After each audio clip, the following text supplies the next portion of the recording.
Le plus gros en ce moment dans mon portefeuille d'investissement, ce qui prend le plus de place, c'est de l'immobilier. Mais je ne possède pas d'immeubles genre j'ai un siplex avec 6 locataires, puis c'est moi qui gère toute la patente. Moi, ce que je fais, c'est que je fais de l'investissement passif. Donc, très pertinent à l'expliquer justement, parce que les gens souvent ne savent même pas que c'est possible de le faire.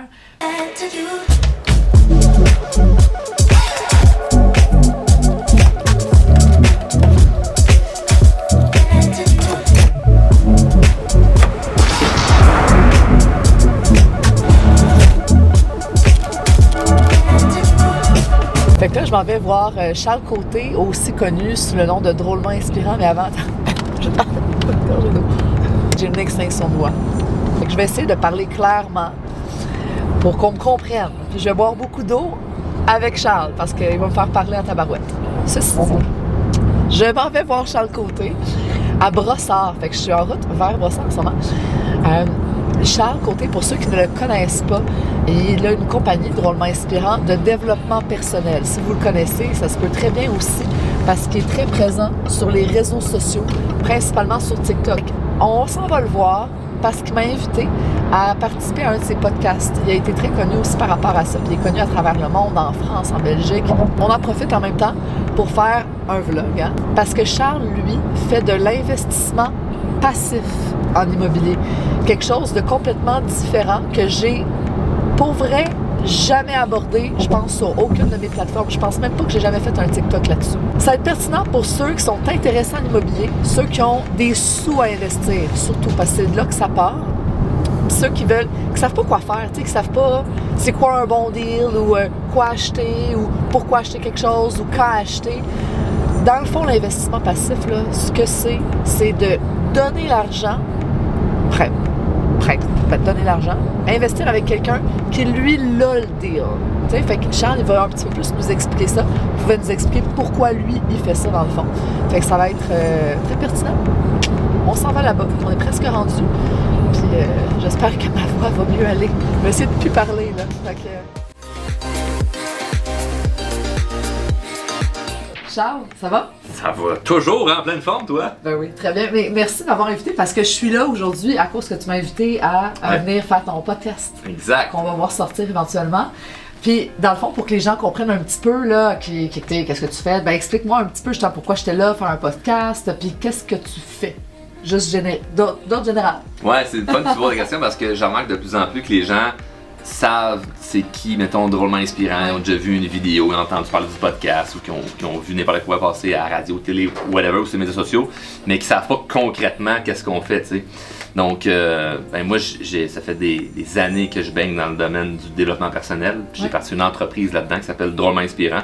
Puis on est une équipe où on accompagne des gens dans leur croissance personnelle partout dans la francophonie. Fait qu'on a des milliers de clients au Québec, en Europe, puis on s'étend de plus en plus. Puis en gros, ce qu'on fait, c'est qu'on aide les gens dans des difficultés qu'ils peuvent vivre dans leur vie, un peu comme le ferait un thérapeute ou un psychologue. On le fait à notre manière en tant que coach. Donc, on a plusieurs expertises, puis on traite plein de choses au niveau comme confiance en soi, communication, estime personnelle. On a des clients qui sont des entrepreneurs, on en a qui sont des investisseurs immobiliers, on en a qui sont des mères au foyer, des retraités. On a de toutes sortes de monde parce que tout le monde qui s'intéresse à la croissance personnelle, c'est parce qu'un des buts initiaux, c'est que tu as des buts, tu as des rêves, des objectifs, tu veux les réaliser, puis il y a un frein quelque part. C'est quoi ce frein-là? Mais nous autres, on a les outils pour aider ces gens-là, donc on aide des gens partout. C'est merveilleux. Évidemment, je me suis fait connaître avec les réseaux sociaux. Avec les réseaux sociaux. Puis je suis pas constamment en train de vendre ce que je fais, tu sais.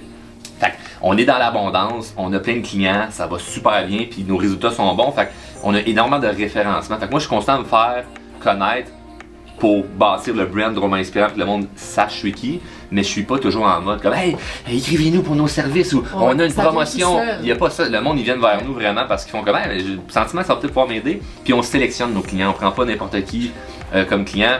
Quand je dis n'importe qui, c'est pas comme oh, on veut pas prendre tout le monde, c'est on veut prendre les gens qu'on sait qu'on va pouvoir aider. Exactement. Si on pense pas avoir les ressources pour t'aider, on ne te prendra pas comme client. Il y a eu beaucoup de critiques alentour des coachs de vie puis tout ça, puis c'est comme si tu mets un psychologue ou un coach de vie ou un thérapeute, c'est pas là la question. Nous autres, justement, on le sait c'est quoi nos compétences. J'ai des gens qui travaillent avec moi qui ont beaucoup plus d'expérience en termes de coaching ou d'études. Je veux dire, moi, j'ai pas fait mon secondaire 5, mais la majorité de mes employés ont été à l'université. Ouais. Bon. Fait que je suis le moins éduqué de mon entreprise. Et il y a des gens qui sont des experts pour aider. Puis moi, évidemment, j'ai mon expertise, fait que je coach aussi des gens dans la mesure de mes connaissances. Mais on s'assure de prendre des gens qu'on sait qu'on va pouvoir aider. Puis t'associes la bonne personne au bon coach, à la bonne ressource après. Là. Exact. Donc moi, je le sais que si une personne qu'on prend comme client puis qu'on l'aide sincèrement à changer sa vie, ben après ça, cette personne-là devient un témoignage. Où est-ce que la personne continue à en parler puis ça fait que du bon. Puis après ça, ben, moi, je suis à l'aise à vivre, par exemple, des critiques négatives sur les médias sociaux dans la mesure où c'est des gens qui sont pas des clients. Ouais. Fait que tantôt, off-cam, tu me disais comment tu vis ça, la critique sur les médias sociaux. Ben, je le vis bien parce que mes clients sont contents. Exact. Puis ce qui est important, c'est mes clients. Ça vient pas d'eux, c'est pas que tu fais un mauvais travail. Ben c'est non. vraiment juste basé sur le fait que les réseaux sociaux, ça l'attire, ça, malheureusement. Exact. Puis je sais que tu as vécu certaines. En tout cas, certaines anecdotes, là, tu m'en racontais. T'allais m'en raconter une? Ouais, ben j'avais oublié. C'est Nick qui me disait dans un podcast, tu as compté une fois où est-ce que tu te prenais avec ton gars en poussette, puis il y a un char qui a break à côté de toi, il t'a envoyé chier, puis il est reparti, je m'en souvenais même plus. Mais Avec ouais, je ton prenais une gars. marche. Ouais, puis c'est mon plus vieux, puis à ce moment-là, il y avait peut-être comme 6 mois, là. Bébé. Je prenais une marche sur un rang, bien tranquille, puis il y a un char qui a breaké ça à côté de nous autres. Il a fait un finger, puis il est reparti en roulant super vite. Puis bref, ça, évidemment, moi, ça m'a comme un peu ébranlé. C'est quoi cette affaire-là? Puis finalement, ben, grâce au fait que j'ai plein d'amis, plein de contacts, j'ai vu la plaque, j'ai réussi à trouver où la personne habitait, puis finalement, tout est réglé. Tout est correct. Tout est beau, la personne ne viendra plus me faire des fingers vers la fenêtre. Mais j'ai plus souvent, comme 100% du temps que les gens viennent me voir, c'est pour de la gratitude puis ils sont contents. Ouais. Mais si tu regardes les médias sociaux, je parle de la critique, puis c'est sûr parce que je suis très polarisant dans mon discours, parce que je suis pas le type de coach ou de conférencier ou d'entrepreneur qui est dans une espèce de douceur ou comme ben, je suis rough dans mon approche. Il y a de l'humour, il y a du sarcasme, fait que ça en choque, mais 3/4 de nos clients, là, quand les gens, mettons, font certaines cohortes de formation, je leur fais lever la main en disant qui ici, lorsqu'il m'a vu la première fois, ne m'aimait pas. Je te jure, Martine, le 3/4 lève la main. Ah ouais, pour vrai? Le 3/4 des gens sont comme, pas fois que je t'ai vu, j'étais pas sûr de ce que je voyais. Mais à force d'écouter, puis à un moment donné, faire, ouais, c'est peut-être du sens. Ah, c'est peut-être mon orgueil ou mon ego qui est irrité parce qu'il est fucking direct. Ouais. Mais au final, je vais essayer, mettons, un truc. M'écouter son podcast, m'aller voir un peu plus loin, m'aller voir un live. Là, quand tu m'écoutes pendant 1 heure, tu fais, ok, c'est pas juste le gars rough ou super sarcastique, ben joker pendant 1 minute sur TikTok ou Instagram. Ça va beaucoup plus loin, puis il y a du sérieux en arrière de ça. Puis honnêtement, on pourrait pas avoir des milliers de clients si c'était une joke. Là, il faut qu'il y ait vraiment une structure qui est forte. Fait que je laisse le temps aux gens de découvrir Drôlement Inspirant. Fait que je suis pas pressé dans mon approche. Je le sais que la longévité crée la crédibilité. Puis de toute façon, en ce moment, j'ai plus rien à prouver. J'ai juste à continuer d'aider encore plus de monde parce que ça fonctionne. Absolument. Puis là, tu as réussi à bâtir quand même une entreprise à succès. Ça te ramène beaucoup. Puis là, de ce que j'ai pu comprendre, c'est que toi, tu rediriges quand même ces profits-là dans l'immobilier. Oui, entre autres. Entre autres. Ben, je sépare un peu mes investissements. Il y a une grande partie qui va dans la drogue, l'alcool, une autre partie dans... Ok, on coupe. Non, fallait pas dire ça. Ben non, ok. Non, mais j'ai investi dans plusieurs choses. Ouais. Entre autres, l'immobilier. Entre autres, l'immobilier. Ouais. Je te dirais que le plus gros en ce moment dans mon portefeuille d'investissement, ce qui prend le plus de place, c'est de l'immobilier. Mais je ne possède pas d'immeubles genre... J'ai un siplex avec 6 locataires, puis c'est moi qui gère toute la patente. Moi, ce que je fais, c'est que je fais de l'investissement passif. Donc, très pertinent à l'expliquer justement, parce que les gens souvent ne savent même pas que c'est possible de le faire. Fait que d'expliquer un petit peu comment ça marche, je te laisse le faire. Ouais, ben j'ai la chance d'avoir un entourage de gens qui connaissent l'immobilier.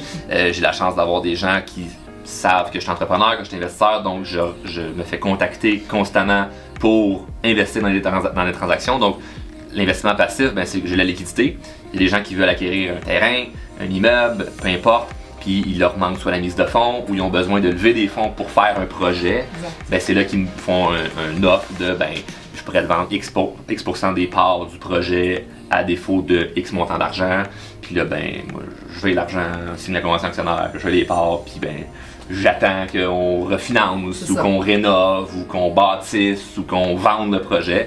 Donc j'en fais quelques-uns. j'aime ça.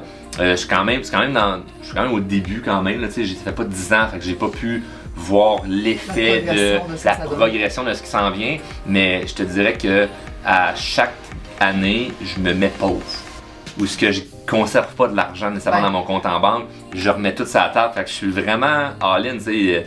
Ma conjointe qui travaille avec moi qui gère un peu ce qui se passe dans les comptes de banque, des fois elle est comme « Ouais mais là c'est ça, il y avait 500 000 dans ce compte-là, pourquoi là il y a 20 000? » C'est comme... Qu'est-ce qui s'est passé? Ouais, elle sait que je gère puis elle est pas stressée avec ça, mais c'est comme... Elle dit « Oh, t'as tout sorti ça pour faire tel projet, ok, cool. » Mais même moi, je me dis des fois, c'est-tu ambitieux ou c'est-tu naïf? Mais j'aime l'espèce de risque d'investir beaucoup, puis que plus tard, bien évidemment, je vais être récompensé de ça. Absolument. Puis j'ai une foi, c'est une croyance plus spirituelle par rapport à l'argent, j'ai une foi en ma capacité de générer de l'abondance constamment. Oui. Fait que je le sais que chaque projet que je fais va être bon ou va être un apprentissage, mais je vais toujours être capable de refaire de l'argent. Fait que l'investissement passif, moi ce que j'aime, pourquoi j'ai décidé de faire ça, c'est que ma compagnie opérante et drôlement inspirant me prend beaucoup de temps. C'est ma passion, c'est ce que j'aime le plus faire. J'ai une quinzaine d'employés, des milliers de clients, je suis occupé. Voyage, des conférences. C'est là que je vais mettre mon focus à 100% parce que j'ai pas envie de négliger un peu drôlement inspirant. Puis là, mettons, j'avais des clients qui fassent « Ouais, mais là, Charles, il fait moins bien son travail parce qu'il fait de l'investissement immobilier. » Ça n'a aucun rapport. C'est comme tout mon temps est consacré sur drôlement inspirant. Donc, ça fait en sorte que cette compagnie-là prospère, elle va bien, les clients sont contents, les employés sont heureux et ça me permet de générer de l'argent et que cet argent-là, ben, je l'investis de façon passive en immobilier et j'ai pas le côté passif. Ce qui est le fun, ça dit passif, c'est que tu n'as pas besoin de rien faire. Ouais. Moi, une fois que le virement est fait, la convention est signée, j'attends. J'ai pas besoin d'appeler 50 fois la personne, puis de toute façon, j'ai investi dans des transactions parce que les gens connaissent mieux ça que moi. C'est ça. Fait que qu'est-ce que tu veux que t'es rendu dans le projet? On est rendu à la deuxième phase de contamination. Je sais même pas c'est quoi. Je sais même pas ce que ça veut dire, tu comprends? Mais oui, là, parce que je tremble là-dedans.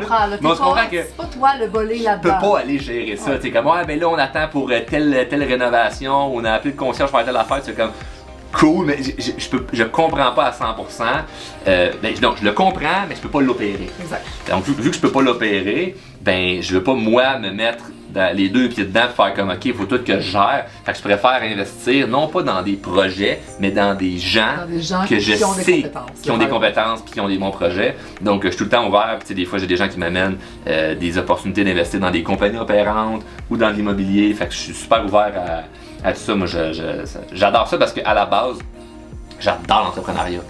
Puis j'ai bâti une entreprise dans le développement personnel, puis ça me passionne vraiment, mais j'aime ça en dehors de la croissance personnelle, faire des investissements, qui est un peu comme toi tu le fais avec tes investissements immobiliers, c'est ta retraite.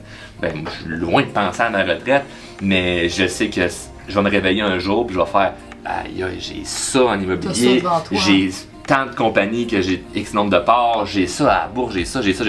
C'est fou, je suis complètement indépendant. Slash multimillionnaire, voire peut-être milliardaire, sky's the limit, mais faut que je respecte le risque que, Caroline, je me mets pauvre à chaque année. Si j'ai 500 000, j'investis 500 000, j'ai 1 million, j'investis 1 million, j'investis tout le temps tout ce que j'ai. Mais tu dis te mettre pauvre chaque année. Tu te mets pas réellement pauvre. Au contraire, tu déplaces ton argent, tu la mets ailleurs de ton compte de banque pour t'enrichir. Ouais, mais en immobilier, de façon passive, c'est que tu dépends du projet. Puis si j'investis dans un projet, exemple de construction, puis ça prend 3 ans à bâtir, ton argent est gelé là. C'est pas comme à la bourse, tout ce que tu fais comme veille-moi mon argent. C'est comme, là, faut que t'attendes. Quand je dis je me mets pauvre, c'est que souvent c'est que j'investis dans des projets où ce que t'attends, où ce que là, j'ai investi là, 2 ans dans un projet d'optimisation, puis ça se passe pas bien. Ok, mais là, faut que j'attende. Moi, mon argent est là quand même, tu sais. Fait qu'il faut être prêt à gérer cette espèce de risque-là. Fait que quelqu'un qui dit, ben moi j'ai de l'argent, je vais l'investir de façon passive. Moi, ce que je dirais à ces gens-là, c'est fais-le, mais avec des gens qui te font vraiment confiance. Puis, mais t'as pas une date sur le calendrier de faut que telle date on a le refinancement, que la construction soit faite parce que ça se peut qu'il y ait des délais, ça se peut qu'il y ait des impondérables. Puis, faut que tu sois prêt à vivre avec ce stress-là. Exact. Puis, tu sais, juste pour récapituler un petit peu, là, dans le fond, de faire un investissement passif comme tu fais, c'est vraiment de te joindre à une transaction pour que ça soit gagnant-gagnant pour les deux parties. Exact. Parce que tu as tes investisseurs, amis, connaissances qui sont spécialisés dans justement trouver des deals, puis faire en sorte que tu vas faire de l'argent avec ça, mais toi, tu sais pas comment tu trouves un deal en immobilier, tout ça. Fait que les gens t'amènent des deals directement, là. tant que tu mets l'argent pour les aider. Ouais. Il y a des deals que tu n'aurais jamais trouvé sinon. Là. Non, exact. J'ai fait une vidéo, elle a été mise sur TikTok et sur Instagram où je montrais un terrain sur le bord de l'eau que mes partenaires dans un projet ont trouvé. Puis je disais, voici une place qu'on va bâtir, des logements et tout ça. Puis pour être sincèrement authentique dans la vidéo, je disais, j'ai aucun mérite. Le monde va dire, wow, c'est un beau spot, blablabla, j'ai aucun mérite. Moi, j'ai des amis, j'ai des connaissances, j'ai des partenaires que eux ils trouvent, puis après ça, ben moi, je mets l'argent. Fait que c'est vraiment win-win parce que puis n'importe qui veut commencer, mettons, en immobilier, puis qu'il n'y a pas une scène. Puis qu'il n'y a pas une scène, ben tu trouves des projets intéressants, par ça tu trouves quelqu'un qui a de l'argent. Si le projet est intéressant, l'argent n'est jamais un problème. L'argent va suivre. L'argent va suivre parce que y a du monde qui a de l'argent, il y en a. Fait que le problème, c'est peut-être que tu n'en connais pas. Puis là, c'est ton problème. Il faut que tu trouves du monde qui ont de l'argent. Donc, c'est un autre sujet. Puis que moi, je traite avec des clients en formation où ils veulent de l'abondance financière. Ouais, mais c'est pas juste en disant pareil, je perds pauvre. Là, c'est pas juste en faisant une formation. Il y a plein d'affaires que tu peux développer comme skills. Implique-toi, sors, va rencontrer du monde. Développer des relations. Je veux dire, moi, avant de faire ces investissements-là, j'ai rencontré plein de gens où je savais que je n'allais pas investir avec eux autres. Je me fiais à mon intuition sur est-ce que j'ai confiance en la personne ou pas. Puis bref, si demain matin j'avais pas une scène, puis je voulais investir, je m'arrangerais pour moi de trouver des transactions intéressantes, puis j'irais appeler du monde qui ont de l'argent. Hey Martine, j'ai ça comme projet, ça t'intéresse-tu? Oui, non, tu connais-tu quelqu'un? Puis etc. Donc il y en a qui profitent de ça, puis c'est pour ça que moi je reçois plein de demandes de gens qui sont comme hey, j'ai tel projet, ça t'intéresse-tu? Puis des fois ça peut être intéressant, d'autres fois c'est juste pas mon opportunité du moment. Exactement. Parfait. Fait que dans le fond, c'est juste de vraiment. Mettons que tu as un jeune qui commence, là, qui a rien, qui en a pas, de le trouver, de travailler fort, de spécialiser, d'utiliser ses connaissances pour se lancer dans l'immobilier, puis après ça, tout le reste suit. Là. Exact. Attends, qu'est-ce qui s'en vient, soit en immobilier ou avec Drôlement Inspirant? Y a-tu des choses à suivre? En immobilier, il n'y a rien là sur la table parce que j'attends des opportunités. Comme on disait, à investir passivement, je suis pas à la recherche constamment. Puis ça vient à toi. Ça vient à moi, puis j'ai vraiment, ça je le dis, c'est une chance. Parce que je me suis fait connaître, parce que je bâtis une crédibilité, que les gens viennent vers moi pour me proposer des projets. Fait que j'ai l'opportunité de pouvoir filtrer puis aller Fait que peut-être que tantôt en sortant du bureau, le téléphone sonne, puis j'ai le deal du siècle. Peut-être que tu as des deals avec ça. Hein? Peut-être aussi, il y a des gens qui vont voir ça puis qui vont dire quand je vais envoyer un courriel, charles@drôlementinspirant.com. Mais sinon, avec Drôlement Inspirant, c'est juste de continuer à croître, puis c'est plate comme réponse, mais je peux pas dire comme j'ai ça, puis j'ai ça. Mais on a fait des conférences, oui, j'ai une conférence en Europe qui s'en vient, je veux développer le marché européen, mais j'ai un amour inconditionnel pour les Québécois qui veulent se développer personnellement. J'ai pas une haine, mais j'essaie de mettre de côté le Québécois né pour un petit pain. Bon. Moi, je veux monter le Québec vers le haut. Je veux que les gens soient fiers d'avoir des projets. Je veux que les gens soient fiers d'avoir des rêves, que ce soit entrepreneurialement parlant ou pas. C'est juste comme si tu es heureux dans ta vie. Donc moi, je suis là pour aider ces gens-là. Puis on le fait déjà très très bien. Fait que le but, c'est juste de le faire encore plus à grande échelle, puis encore plus avec précision. Fait que moi, je continue à me développer comme coach, je continue à me développer comme personne pour aider encore plus de gens dans des sujets que j'adore. Puis notre équipe de coach également aussi, on a un panel de spécialistes qui accompagnent un paquet de nos clients sur toutes sortes de sujets divers pour aider tout le monde. Fait qu'en gros, c'est d'avoir la plus grosse entreprise de développement personnel francophone. Ouais. Moi, c'est vraiment là-dessus. Je suis sur cette mission-là. Ça s'en vient-tu pas pire? Ça s'en va-tu là? C'est super bon, mais il n'y a rien d'acquis, tu sais. C'est pas parce que l'année passée, on a eu 1500 clients qu'ils vont être encore là. On ne peut pas prendre les gens pour acquis. Ça veut pas dire que le timing de société ou peu importe va faire en sorte que ça va pouvoir être bon. Tu sais, moi, durant la pandémie, c'était super bon parce que les gens ils utilisaient Zoom. Moi, ça faisait déjà 3 ans que j'étais là-dessus. Fait que c'était comme même, on peut vous coacher. T'étais déjà à l'aise, t'étais déjà branché par. Fait qu'il y avait déjà ça qui était bon. Ça va tout changer, je ne sais pas, mais il va avoir. Moi, je me dis toujours qu'il faut respecter le niveau de stress que tu t'imposes. Si tu décides de faire de quoi de gros, ça va venir avec son lot de problèmes également. Mais fait que, si je voulais juste être positif puis bien paraître, je dirais oui, ça va bien. Puis tout. Non, ça a toujours son lot de défis. Mais c'est ce qui fait que je grandis comme personne, donc c'est ce qui fait que je suis cohérent comme coach. Ouais. Parce que si c'était juste facile pour moi, mais je serais pas cohérent puis je pourrais pas comprendre mes clients. Mais puisque eux vivent des difficultés, puis moi aussi, si on se comprend. C'est juste que là, moi j'arrive avec le bagage, puis les solutions, puis les connaissances, puis le côté académique pour faire comme, hey, voici ce que tu peux faire selon ce que tu vis présentement. Puis moi, ce que je trouve merveilleux dans les gens qui s'intéressent à la croissance personnelle, c'est que oui, tu peux lire un livre, oui, tu peux écouter une vidéo, tu peux écouter un podcast, mais le coach qui t'amène, c'est les nuances que tu n'as pas quand tu lis le livre. Oh oui. T'es-tu marié ou pas? T'as-tu tes enfants ou pas? C'est quoi ton état de santé? C'est quoi tes revenus? Il y a tellement d'affaires qu'on peut évaluer puis voir que, moi je me souviens, pas plus tard que cette semaine, en coaching avec des clients, quelqu'un pose une question et selon son contexte de vie, une autre personne pose la même question puis je réponds pas la même affaire. Parce que ça dépend tellement de plein de choses personnelles. C'est ça qui fait que les gens avancent et progressent d'une façon fulgurante, c'est que on peut aller toucher les nuances, on peut aller vraiment préciser dans ok, mais c'est différent pour toi, puis c'est comme hey gang, prenez pas en considération ce que je viens de dire à Martine parce que ça s'adresse uniquement pour elle, parce que voyez-vous, elle a dit ça. Mais pour Guillaume, ben c'est différent parce que lui, son contexte c'est ça. Fait que pour la même question, deux personnes différentes, deux réponses différentes. C'est ça. Ah, cool, c'est bien dit. Yes, merci à toi, Charles. Plaisir, merci à toi, Martine. De notre rencontre avec Charles, on a filmé le vlog que vous venez d'écouter, bien entendu, mais on a aussi filmé son podcast. Puis, tu sais, c'est un petit peu par rapport à ça que je savais pas trop à quoi m'en tenir, parce qu'il m'avait donné littéralement zéro information. Fait que je savais même pas ce que je m'en allais. Oh, pas ce que je m'en allais faire, je savais ce que j'allais faire, mais ce que je m'en allais dire. On va dire ça de même. Mais ça s'est super bien passé, vraiment. Tu sais, les questions, c'était super pertinent, j'ai adoré, c'était fluide. Puis, ben là, ça me rejoignait beaucoup. Fait que j'ai vraiment eu les réponses faciles. Fait que j'ai vraiment aimé ça. Pour vrai, très très belle expérience. Merci Charles. Si t'écoutes mon vlog, merci. Puis, c'est ça, j'apprécie mon expérience. Puis j'ai bien hâte de voir le résultat. La semaine prochaine, je vais pas avoir d'invité cette fois-ci, ça va être un peu plus différent, mais je vous amène avec moi dans mon quotidien. Puis je vais vous donner là, plein de petits trucs en immobilier. N'oubliez surtout pas de liker, commenter ma vidéo et de vous abonner à ma chaîne YouTube. Bonne journée!